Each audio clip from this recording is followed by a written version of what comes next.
back students, again in your economics class. This is a very interesting session of numericals based upon the concept of savings function, consumption function and calculation of investment.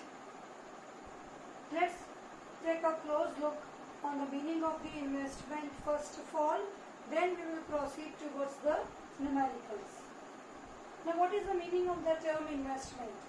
Investment refers to the addition in the stock of physical capital and change in inventories of a firm in an economy. Investment का मतलब होता है जब हम अपने capital के stock में addition करते हैं, अपने कैपिटल को बढ़ाते हैं, तो that is known as the term investment. और it causes change in the inventories stock of the firm in an economy, तो उसको हम इन्वेस्टमेंट कहते हैं. यानी कि चीजों को एडअप करते चले जाना इन्वेस्टमेंट कहलाया जाता है. कैपिटल एडिशंस इन्वेस्टमेंट कहलाया जाता है. There are two types of investment, autonomous investment and induced. अब तक आपको क्लियर हो गया होगा हर एक फंक्शनल वैल्यू दो एस्पेक्ट्स लेके चल रही है इस चैप्टर में, एक ऑटोनॉमस और एक induced. That means one which is independent of income and the other which is dependent on income. Autonomous investment refers to the investment expenditure which is independent of income. जैसे हम consumption savings में autonomous consumption autonomous savings को बार से represent कर रहे हैं, ऐसे ही autonomous investment को भी हम बार से रिप्रेजेंट करते हैं symbolically. Pi bar it is a positive constant. ठीक है. Autonomous investment is depicted over here by I bar. It is a horizontal straight line parallel to x axis. जब हम इस तरीके का कोई इन्वेस्टमेंट कर्व बनाते हैं तो that kind of investment curve is a horizontal straight line. आप देख सकते हैं बिल्कुल स्ट्रेट लाइन है, एक्स एक्सिस के पैरेलल है. ऐसा क्यों है? Because it is assumed that the firms plan to invest the same amount every year usually. Simplicity के लिए हम अपने आप को ये समझाते हैं और ये मान के हम इस कॉन्सेप्ट को स्टडी करते हैं assume करके. So now the meaning of autonomous investment is clear to you कि fixed क्यों है? क्योंकि हम ये मानते हैं कि the same amount is invested and there is no change in that. What is induced investment? Induced investment वो है जो investments income के ऊपर based होते हैं. So it refers to investment expenditure which is dependent on the level of income. तो अब आपके पास दो categories of investment हो गई, एक autonomous और एक induced. और ये आपका autonomous nature के investment का curve है जो कि fixed है, parallel है to the x-axis horizontally. Because the level of investment is not changing, it is assumed to be fixed. Now students, investment is also categorized into two parts. Dear students, investment is also categorized into two parts, ex ante investment and ex post investment. Ex ante investment is a planned investment for a given year for a period of 1 year, that is ex ante investment. Ex ante investment is itself known as autonomous investment because it is assumed to be fixed for the whole year as well as for a long period of time. Ex post investment is the actual investment for a given year. The actual investments which have been done come under the category of ex post. The investments which are planned for a particular period, that come under the category of ex ante. Savings के साथ भी ऐसा ही है, investment के साथ भी ऐसा ही है. एक्स एंटे सेविंग्स होंगी तो प्लान्ड सेविंग्स हो गई एक पर्टिकुलर पीरियड के लिए, for a period of 1 year you can say. X post हो गया सेविंग्स में तो वो भी सेविंग्स होगी for a period of 1 year. और इन्वेस्टमेंट है तो इन्वेस्टमेंट के साथ भी यही है. एंटे का मतलब होता है प्लान और पोस्ट का मतलब होता है एक्चुअल.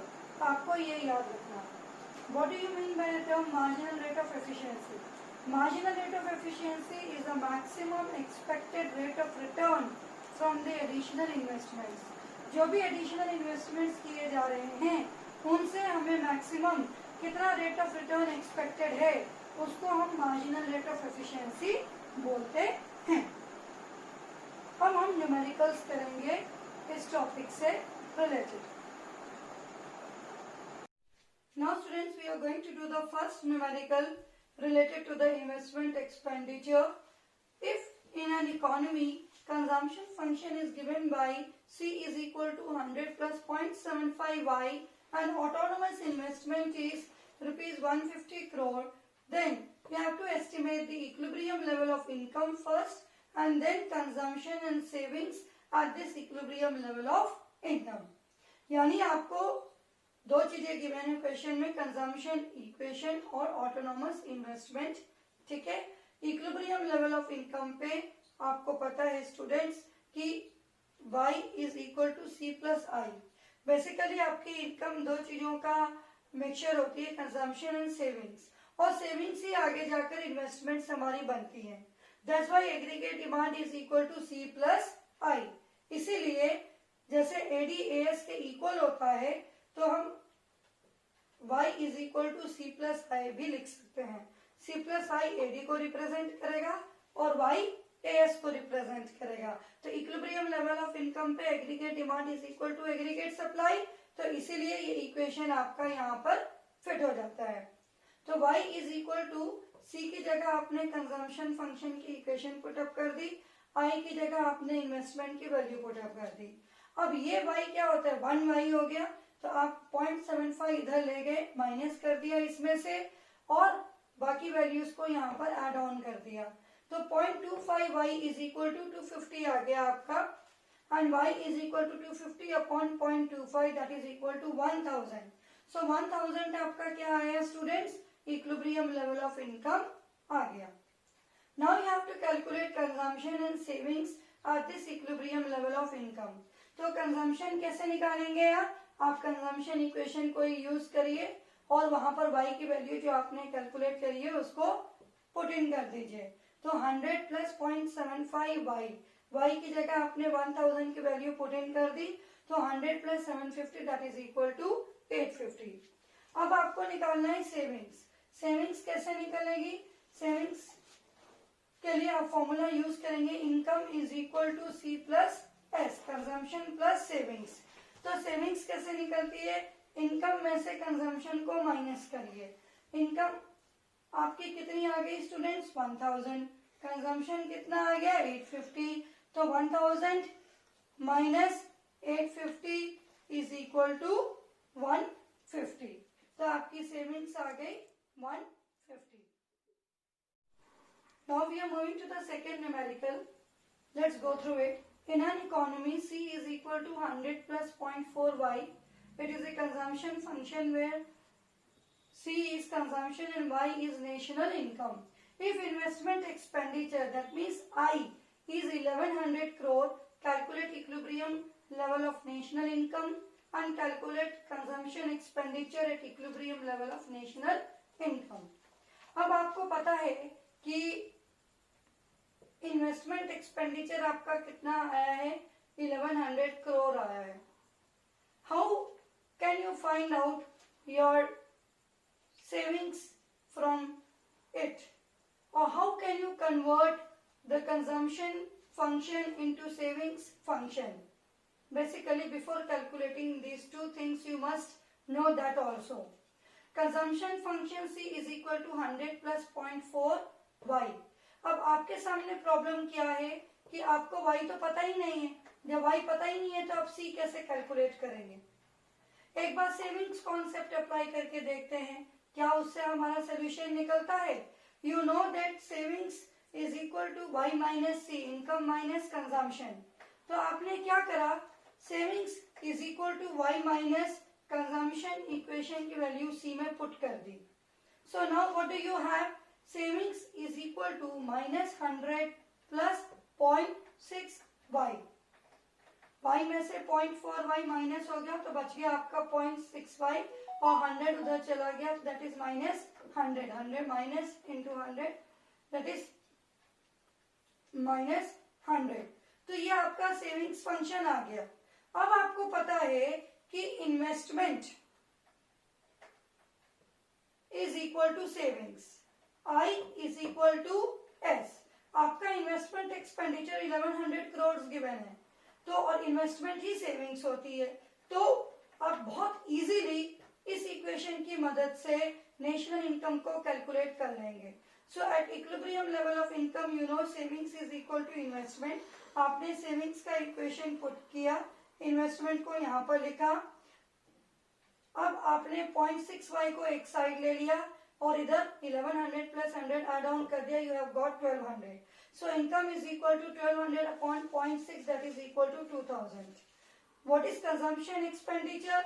सेकेंड पार्ट में कंजम्पशन एक्सपेंडिचर पूछा है, आपको पता है C is equal to y minus S, तो कंजम्पशन आपका हो गया 2000 माइनस S कितना हो गया, investment is equal to savings, तो 1100, तो आपका कंजम्पशन आ गया 900। This is how with the help of investment you can calculate savings, you can calculate consumption and you can calculate the equilibrium level of income. Now students, this is our third article. In an economy, the autonomous investment is 60 crore and MPC is 0.8. If the equilibrium level of income is rupees 400 crore, then it is estimated that the autonomous consumption would be 30 crores. We have to find out whether this statement of autonomous consumption is true or false, and we have to justify it. So how are we going to solve this numerical? We all know that equilibrium level of income y is equal to C plus I. Y is equal to C plus I. ऐसा क्यों? क्योंकि हमें पता है that aggregate demand is a mixture of consumption plus investment. We had studied in the beginning of the chapter in the first video that AD is equal to C plus I, and we also know that at equilibrium AD is equal to AS. AS is also represented by Y. AS is equal to Y. So AD C plus I हो गया और AS की जगह हमने लिख दिया Y. So our equation will be C plus I is equal to Y. इसके basis पे हमने इसको इस तरीके से लिखा है। अब हम इसमें वैल्यूज पुट अप करेंगे।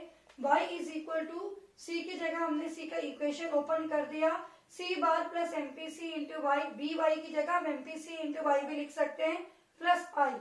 We have put up the value of income, we have put up the value of MPC into y and I.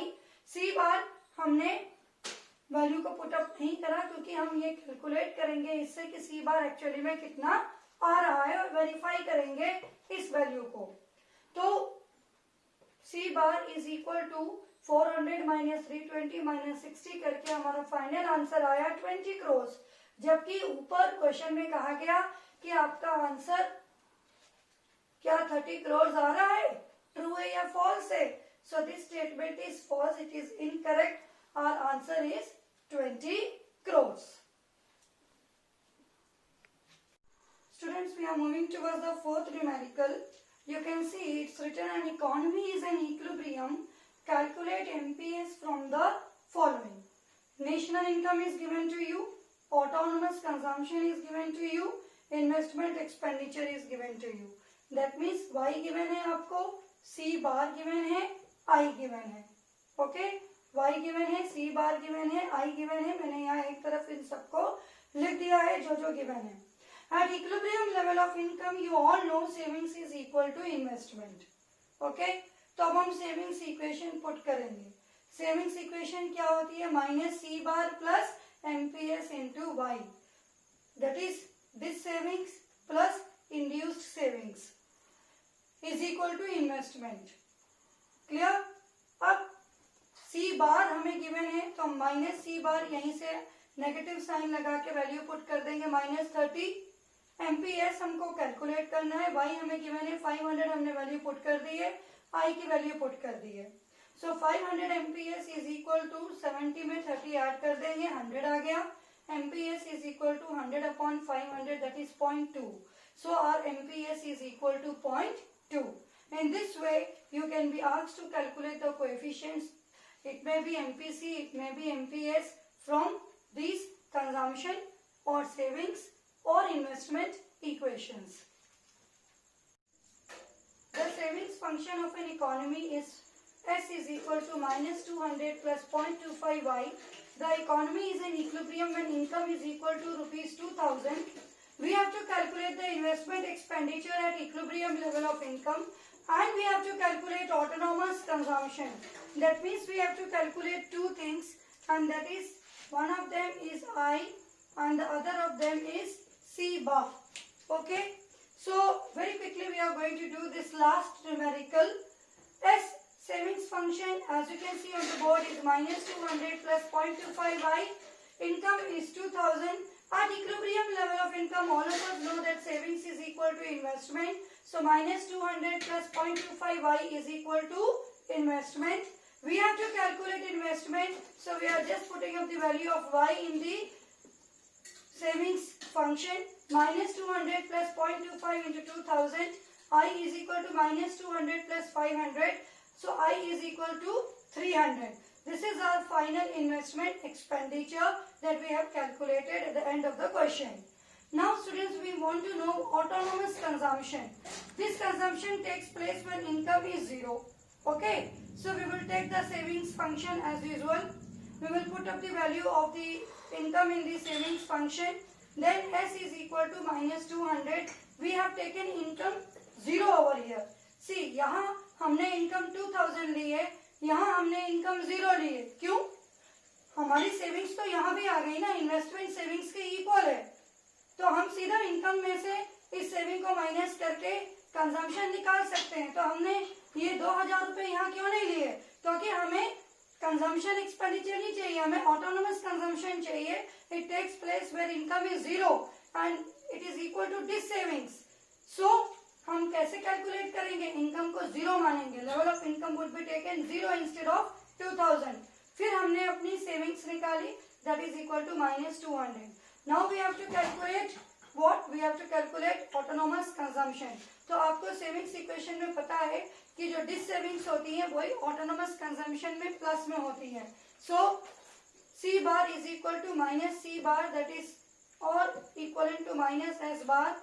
लेकिन ये नेगेटिव में होती है, that is in positive. So minus के minus 200. Your consumption expenditure is the autonomous consumption expenditure is 200 crores.